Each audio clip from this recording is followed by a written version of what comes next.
di ñaan jàmm nag ci Sénégal di ñaan jàmm ci Afrique di ñaan jàmm ci adduna bi di xamal nit ñi ku mu neex noonu la ku mu naqari noonu la bu leen neexee ngeen jëfu la solution du Sénégal la solution du monde Serigne Touba Khadimou Rassoul la vision khadimique mooy sauver Sénégal sauver Afrique sauver adduna bi ku mu neex noonu la ku mu naqari noonu la bu leen neexee ngeen jëful Serigne Touba c'est la solution du Sénégal.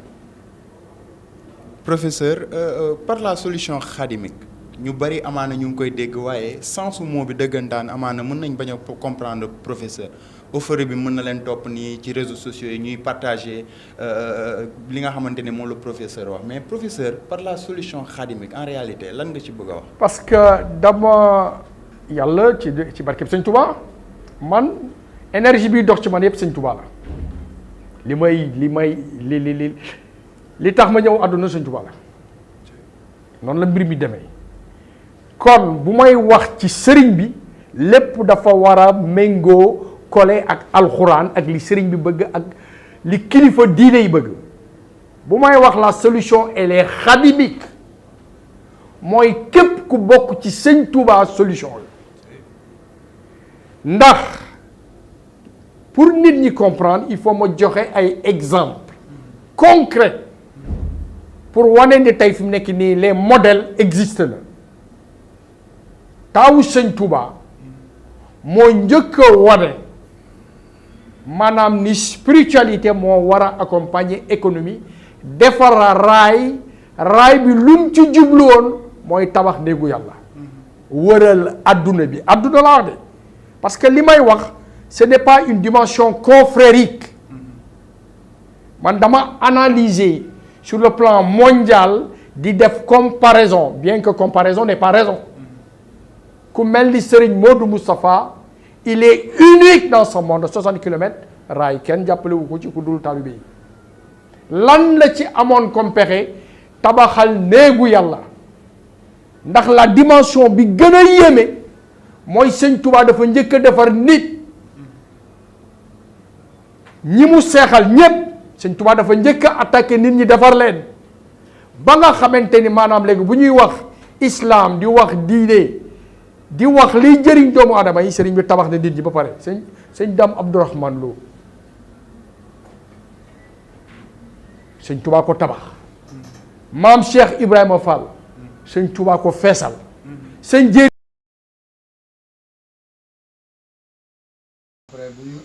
Bonjour chers compatriotes, ici le professeur Serigne Khadimou Rassoul Thiam.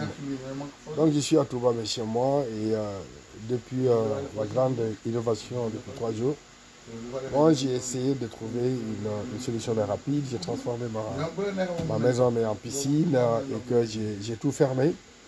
Et je lance un appel solennel à toute la population sénégalaise et surtout à tous les Sénégalais qui ont des camions citernes. Ouais, donc tous les Sénégalais qui ont des camions citernes par solidarité mais oblige que vous faites une filée indienne direction Touba avec l'armée et ainsi de suite pour aider toute la population sénégalaise. Je vous remercie. dafa am loo xamante ne dañ ko am te pratiquement j'ai observé le monde loolu ñun kese ñoo ko am. muy baatu ndigal. muy tijaan bi di murit bi di layen bi di xaadir bi Sénégal. suñ kilifa yi bu ndigal li wàccee rek ñu exécuté ko. ok mu nekk ay valeurs yoo xamante ni. ci loolu la ñu war a dox. l'idéologie nag bi nga xamante ni tey fi mu nekk nii arrangé na ñëpp mooy idéologie bi sëñ Mountakha xam nga tey Sénégal ñëpp a bëgg sëñ Mountakha. Sénégal koo gis ku mujjee juddu sëñ Saliou moo nekk ci xol bi. loolu tax ma ni nañ mos sëñ Touba. ok parce que toutes les théories John Maynard Keynes mais tout ça. la théorie de sëñ Touba l'idéologie de sëñ Touba. elle est mathématique. bu leen jàppee Sëñ Touba comme eskay ainsi de suite mais la religion l'organisation sociétale Sëñ Touba lim teg buñ ko defee dañuy dem xooleen di Sëñ Touba organisé mais daara yi xooleen di Sëñ Touba organisé seex yi xooleen di Sëñ Touba organisé këram yi comme ay kees waxuma ni maanaam ñëpp dañu war a nekk bu ay murid eskay waxuma loolu l'idéologie de Sëñ Touba est une idéologie intellectuelle, comme l'idéologie de Mao, comme l'idéologie de Gandhi, comme l'idéologie de Mohamed. ñun ñoo xeeb suñ bopp, ñun ñoo gëmul suñ bopp. Sëñ Touba li mu teg ëpp na ci Sénégal, ëpp na ci Afrique, c'est pour le monde. ok Sëñ Touba li tax mu ñëw. c'est pour l'équilibre du monde. bu bu ndaw rek avant may dem ci Amadou loolu mu wax nii xam nga mi ngi wax ci Serigne Touba.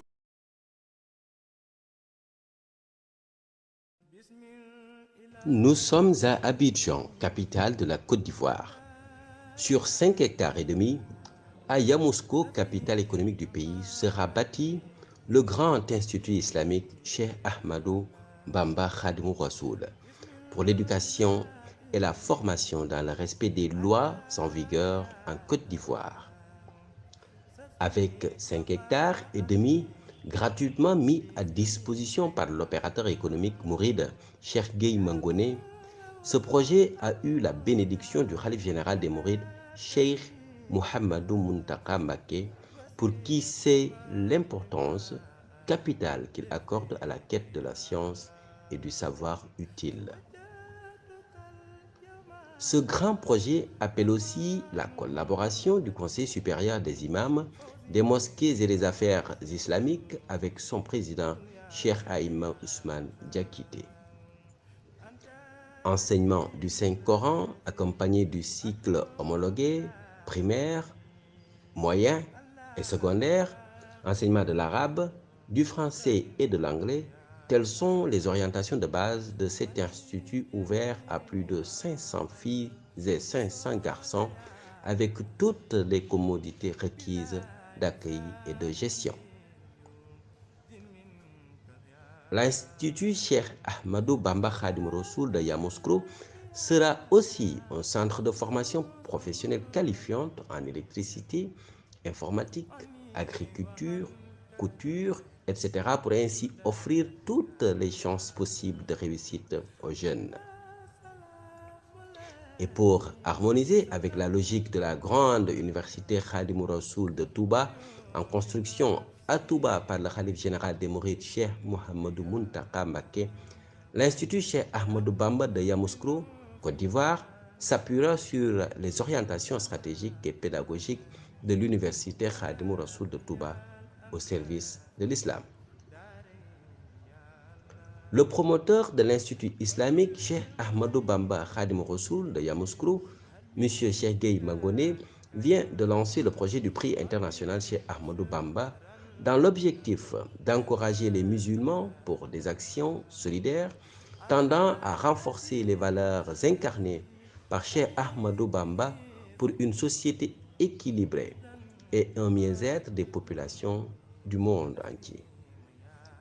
Ce projet, porté par la Fondation Cheikh Ahmadou Bamba pour l'éducation et la formation à Abidjan, sera soumis au khalife général des Mourides qui en donnera les orientations finales.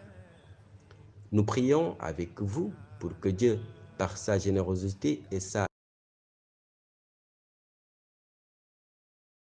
réew du ku la tooñ nga dugal ko ci kaso bi bu fekkee ni kilifa nga sa askan defal la lépp Macky Sall il manque de rien du tout. Tout à fait. Et il a une caisse noire de 8 à 12 milliards. nga multiplier ko par 8 ça fait 96 milliards. Ça veut dire que toute sa vie est réglée. moo tax bu ñenn ñi di wax di critiquer xaalis bi def na ni loolu du ma ci débattre. mais Macky war na xam ni privilège yi ñu ko jox yëpp c'est pour construire un pays équilibré un pays posé te tey fi mu nekk nii le sentimentalisme mais politique dafa jóge ñi munul Macky daf leen war a dàq ci saa si parce que réew mi Macky moomu ko réewum Sëñ Tuuba la mim réew kii ko moom mooy Khadimou Rassoul et la solution elle est khadimique 100% Sëñ Tuuba ku mu neex noonu la ku mu naqari noonu la jëfur leen la solution elle est 100% Sëñ Tuuba jëfur leen mais professeur et quand je dis mais khadimique bu gaa yaakaar ne dama bëgg ñëpp doon murid de Dans le concept de khadimique, ce sont toutes les valeurs qui sont en phase dans l'idéologie de la vérité. Dëgg. Si on a le temps, je vais donner des exemples pour montrer que la solution du Sénégal, Serigne Touba Khadimou Rassoul la. Ku mu neex noonu la, ku mu naqari noonu la. jëfur leen 100% wu solution au Sénégal Serigne Touba. Professeur léegi ñu wax ci wàllum comportement élèves yi étudiants yi ñu gis ne carrément xale yi ba école tëjee ñuy jël seen ay blouse di xotti ñuy jël seen ay cahier di xotti examen yi bac BFEM ñu gis ci ay tricheries yoo xam ne yu doy waar ñu dem sax ba gis ay xale ñuy dem bay dóor seen ay professeur muy mel ni comme miti jàng wala miti jàngalekat dafa dem ba fii Sénégal moom dafa perdre kii essence am nu tax fu mu toll nii la jeunesse sénégalaise ñu mel ni comme dafa am violence boo xam ne rek moom la ñuy doxee qu'est-ce qui fait cela? Parce que sur les sésames de cycle ñoom dañ ci juum. Les sésames de cycle mooy brevet collège bac ñoom dañuy juum dans l'esprit. Ce n'est pas un concours, c'est des examens. te nee naa leen fii ci Sénégal ku mu neex noonu la ku mu naqari noonu la. La réponse sénégalaise pour ñu génn ci la réponse elle est khadimique Serigne Touba la. loolu leer na léegi Serigne Touba la. Ne cherchez pas un autre modèle. L'Inde a été sauvée par Gandhi. La Chine par Mao.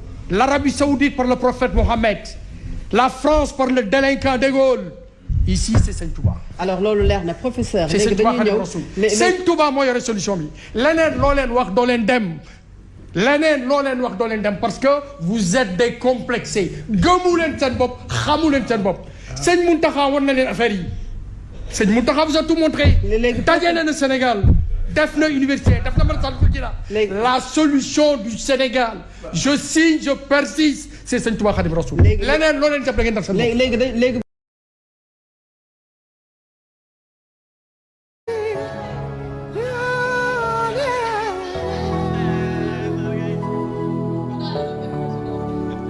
aduna heli wali jali sowana moyani dañata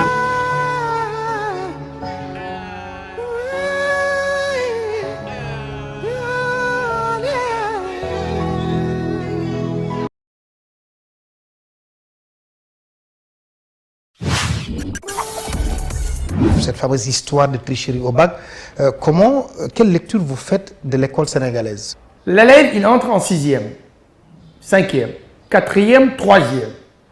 Mais l'élève a été évalué par une équipe pédagogique, ce qu'on appelle les conseils de classe. Exact. Un programme, une idée et un homme qui va rencontrer son peuple. Tous les professeurs sont des enseignants, mais tous les enseignants ne sont pas des professeurs. Un peuple sans spiritualité est un peuple voué à l'échec. Et dans cette pandémie-là, il nous faut nécessairement la main de Dieu. Serigne Touba nous appelle à venir remercier Dieu. Donc, ce qui se passe depuis le 12, la décroissance du Covid au Sénégal, si ça ne vous convainc pas, vous fermez vos bouches.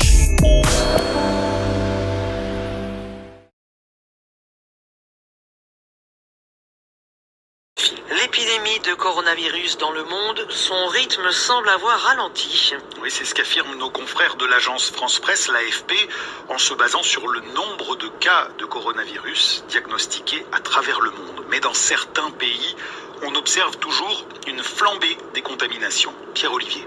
Depuis quelques jours, le nombre de contaminations dans le monde n'augmente plus. Attisé par le variant Delta très contagieux, la pandémie gagnait jusqu'alors du terrain. Désormais, avec 650 000 nouveaux cas par jour à travers le monde, la situation se stabilise. En Afrique, par exemple, le nombre de nouvelles contaminations a baissé de 7%, baisse de 3% également dans la zone Amérique du Sud-Caraïbes. En revanche, la situation demeure inquiétante dans certaines régions. Dans la zone États-Unis-Canada, on observe par exemple une hausse de 11% de nouveaux cas.